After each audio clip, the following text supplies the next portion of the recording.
FNAF relies on the mystery of its story to stay relevant. It's what made the series so popular in the first place, but recently there have been more questions than answers, and honestly, more questions than ever before. So today, we aim to highlight some of the most confusing mysteries present in Security Breach. This video idea came to us from YouTube user CD on our community post about video ideas, so thank you for that. We've done general unsolved mysteries already though, so we might as well get specific, right?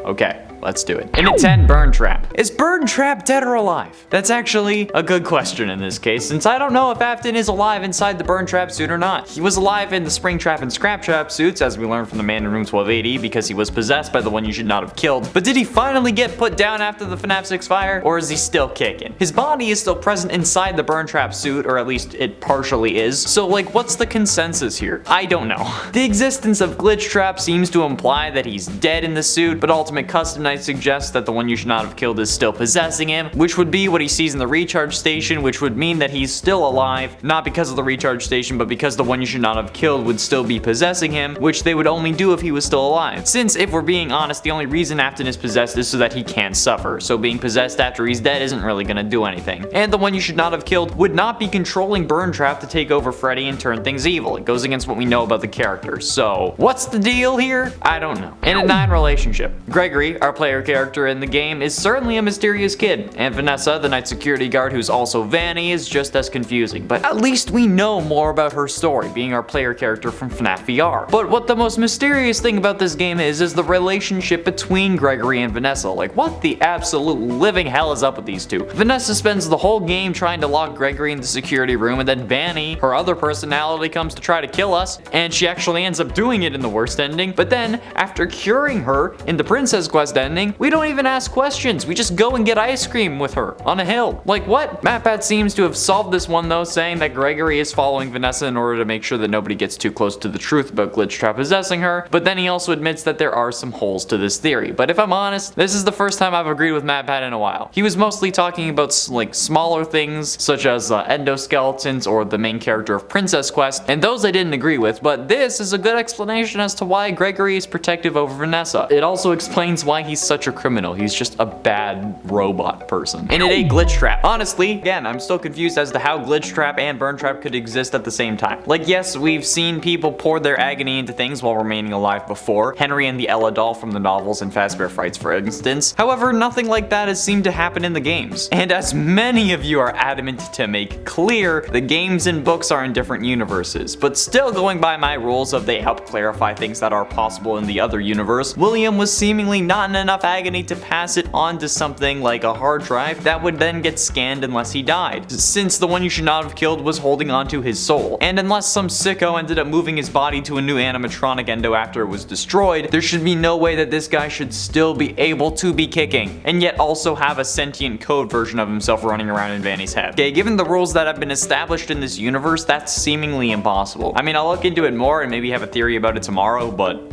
I don't know. In at 7, Arcade Conspiracy. The Arcade Conspiracy gets its name from one of the duffel bags that you can find where we learn that something else seems to be going on in the Pizzaplex. Of course, because you know, it can't just be one story. Quote from the Arcade Conspiracy: note, exit interview. They are working together, the arcades. They are hiding something. The glitches. Glitch them all at the same time. Then the princess will recognize me. She's testing me. I am not yet worthy. The others are protecting it. Let me stay. I am so close. Just one more night, please. I can save the princess. Now, it's clear that this seems to be referring to the Princess Quest games. However, it doesn't seem like we have to glitch those in order to win them. We just need to beat them in order from 1 to 3, and then boom, we save Vanny. So what could this actually mean? Well, there are 3 other arcade machines that seem to be having mysterious glitches as well. The Balloon Boy World game that you can find in the theater, the Chica's Feeding Frenzy, which won't turn off even when unplugged, that you're supposed to be able to find in the bakery, and the Monty Golf A Arcade, that according to its duffel bag shouldn't be in the mini golf area, but is. However, while you can play both Balloon Boy World and Monty's golf game, which I got a 14 as my lowest or technically highest score, when the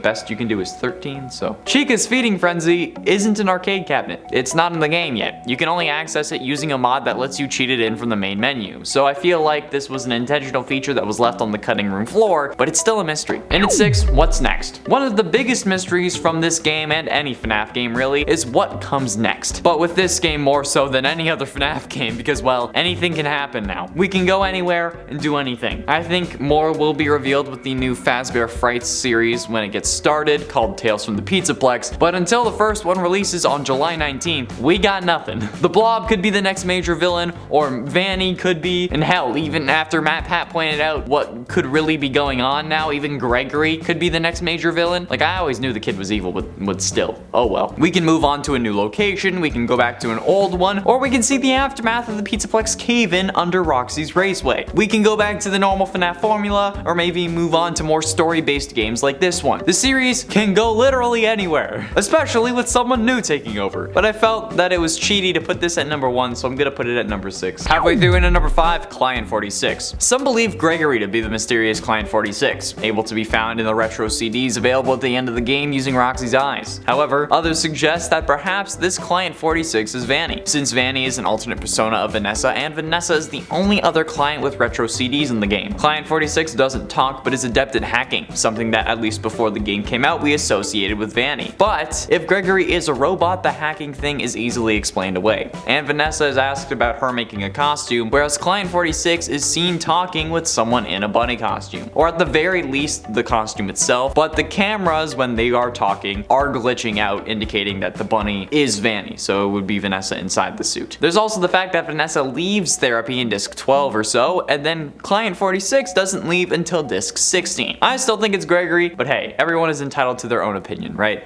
Unless they share it in a YouTube video apparently, according to the comments. In at 4, Vanessa. Now we know that Vanessa is working the security guard job because William needed her at the Pizzaplex in a position of power. But she doesn't seem to know about this, and who is this higher up that needed her at the job so badly? Well, considering that Gregory is an excellent hacker and seemingly a robot as well, matpat is under the impression that it was him who recommended her. But then again, how did she get the job when so many people didn't want her to have it? The hiring manager for the Pizzaplex commented on her lack of experience and how she didn't seem like she was up for the job, but then she gets it anyway? Like, does that mean that this employee was killed, or did someone just pull rank? And if they did pull rank, does that mean that it was actually someone at the company who's still working for Afton, or is Gregory just really this manipulative? Because like, at that point, yeah, I feel like if you're pulling rank, you have to be present, you know? You can't pull rank over an email. That doesn't seem like it would work. I mean, like, Gregory is certainly willing to kill without a moment's hesitation, like we see in the phaser blast ending, but like, does that mean that he's done it before, or was he just desperate? He might be the one killing the therapists too. Getting close to the end, into number 3, Crying Child. Now the possibility of Gregory being a robot is high. There is a good chance that he's not just a mere mortal. However, there is also the possibility that Gregory is not only a robot, but a robot crying child, rebuilt by his father in an effort to correct his mistake, since he is the one who superpowered the jaw that killed his son. There are multiple similarities between the two characters as well, like the design choice of a two-striped shirt with shorts, as well as the constant whining from Gregory, which could be a reference to the crying child, who's crying so much that it's literally his nickname. There's also the whole crying child and Big Brother Michael dynamic that we have between Gregory and Glamrock Freddy, not to mention the best ending screen where Gregory and Vanessa are eating ice cream,